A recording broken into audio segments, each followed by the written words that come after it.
You know, just because you're almost 40 and still getting a weekly allowance from your parents doesn't mean you could just do nothing. First of all, I'm writing a novel. Jumping forward, chapter 3. Chapter 4. Hey everybody, welcome to What the Flick. The gang's all here. Christy, Ben, Matt, Alonzo. I got all my pointing wrong. Hi. You've always been a bad pointer. I know, it's true. It's among my... Yes. Yes. Okay, yeah. continue. Okay, thank you. I will. I have not seen The Longest Week, but I'm sitting here because to change the camera angles would be more trouble than it's worth.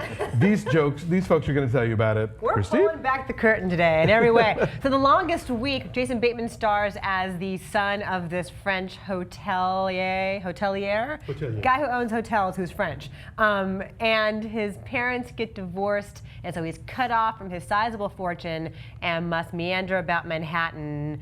And his best friend is Billy Crudup, and they're both in love with Olivia Wilde, and they smoke a lot of cigarettes, and they talk about intellectual things in Manhattan. This might all sound very familiar to you. Take a look. I don't understand. What do you mean they won't accept the charges? Hello? Parents cut me off. I have nothing. Conrad, Yes. what are you going to do? Move in with Dylan, of course. So, I met a woman a couple of weeks ago. I don't know, I can't get her out of my head. Beatrice, this is my friend, Conrad. We've met Just briefly. on the subway. Subway? I gave him my Scarf. She gave me her scarf. It was cold. Don't you try anything. I won't. Don't try anything. I won't. Don't try anything. I won't. This steals really liberally from like Woody Allen, Wes Anderson, Whit Stillman. Noah Baumbach. No, yeah, well, yeah, but there's like a lot of like fetishization of specific kinds of cigarette brands and luggage and hat boxes, and things are framed very symmetrically. That there even are hat boxes, I think, says a lot They are right there. stacked up. So Where were the hat boxes stacked up? they in Olivia Wilde's apartment next to her bed. Those were hat boxes? Yes. Didn't pick that up. No suitcases and hat boxes and. No, I didn't pick it up probably because I was too irritated at everybody in the movie. Yeah. And more than everybody in the movie, as bad a use of narration as I can remember in some time. It was, you know, it's heavy narration. It's there a lot. It carries you through, and he also, Tony Roberts plays Jason Bateman's therapist. And it seemed to me just sort of, they were just doubling up a little bit, like that should have served the purpose of the narration. Of steering you. Of steering you. And then Yes. there's this narration that said things, I wrote a couple of them down, that they said things in the narration that were like jokes that weren't jokes, which is one of my least favorite things, you know. Joke adjacent. You know, right? They weren't, but they weren't even joke adjacent. They were. I mean, it was far from Beverly Hills. So it was just. I'll get to it later, but it drove me crazy. I didn't like anybody in the movie, which I guess you're sort of maybe not supposed to. Maybe Olivia Wilde. But they're all just so vapid. Like there's just nothing to them, right? Like they're wealthy and meandering, and the fact that Jason Bateman then writes a book about characters who are wealthy and meandering is meant to be really like self-referential and very knowing, but it's just falls flat. It's just like yes, and so what? And it was super repetitive in its structure. I mean, the number of scenes that ended with Jason Bateman saying, "Well, if you say so," or "I don't see it that way," or "Oh, she was married?" Like it's just everything was a little quip, and then that was the end of that. It's Thursday. Right, and then it's Thursday, and it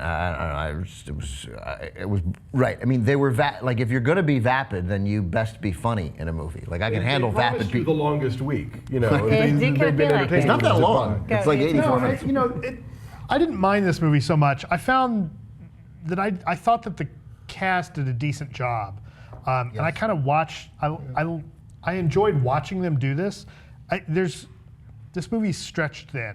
It's an hour and a half, and it still feels too long. Totally. Like you kind of get out of the second act into the third act, and the movie just kind of falls apart. And there's what resolution there isn't very satisfying, and I feel like it doesn't earn it. And you're right about the narration. Like the narration, you know, it's that type of narration that kind of insinuates how you should feel about things, and that, you know. And then the therapist kind of doing the same thing, like, okay, I got it. Yeah, there's one moment the narrator says, you know, what was Jason Bateman's name? Conrad Valmont.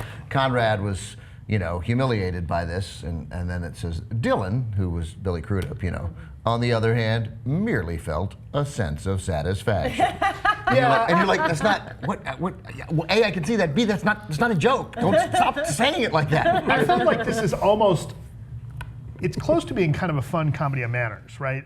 Along the lines of like a Jeeves and Wooster type thing, and it never quite arrives there. But I could see where the potential was, and again, like I thought Bateman and Crudup and Olivia Wilde were fun enough that I didn't mind it so much. I'm not overwhelmed by it, and I think it's kind of a missed opportunity. And this almost makes me think like maybe this would have been better cut down to like an hour. I don't know. It's like a short film. It might be more interesting, but yeah, it might have been. It did feel too long for 84 minutes or whatever it was. Yeah. What does she see in either of them, right? She's supposed to be perfect on every level. She's brilliant. She's a model. She's cultured. She's cultured without the pretension that the other culture people have. Like she can sit on the subway and feel like, and not even think whether she's among the people or not. She's just on the subway like a regular person. She just happens to be. So what would she see in these two dicks? In either of them. Right, They're both just so vacant. So yeah, I mean, although I like the between the two dicks, they had some nice chemistry. Like Between Two Dicks is a movie I'd see. This is Zach Galifianakis' new talk show. Parts 4, 5, and 6. So yeah, I mean, it's got a lot of French New Wave to it. It's got a lot of Woody Allen to it. It's got a lot of things that has no real personality or soul of its own. I mean, I agree. Everybody's, they're good. They're all good. They're all fine. They all do these things relatively well. It's just there's no one to root for, and worse than not having anybody to root for, there's no one who makes you wish you could root for them. I don't really know if that makes sense, but in my head at least, like you're not even like, oh, I wish that guy were a little better. You just, however it's structured, left me thinking I actively don't care about these people. I don't dislike them. I don't care. You wish you thought something. Right, exactly. I wish I felt something. Are you supposed to want Jason Bateman to get his fortune back? Is that what we're rooting for here? I didn't root for anything, and by the way, at the end of the movie, they are gonna spoil something because it's the worst ending ever. The thing is that they suggest, the narrator tells us that everything's okay, even though there's almost no evidence that everything's okay. And nothing's changed. Nothing's changed. He's just looking. He still doesn't have a job, but he got his fortune back. So kind of, which it was debatable whether he ever totally lost it. I guess he did lose it, but he's sitting there at one of his palatial estates, staring contemplatively out, thinking it's better to have loved and lost than never to have loved at all. So he'd finally grown up. I was like, fuck you! What kind of fucking, what did I just do? Why did I just watch Three Talented People for 84 minutes? Yeah. All right, what's your number? I think a 3.5. 3.5. Matt? You guys have talked me down.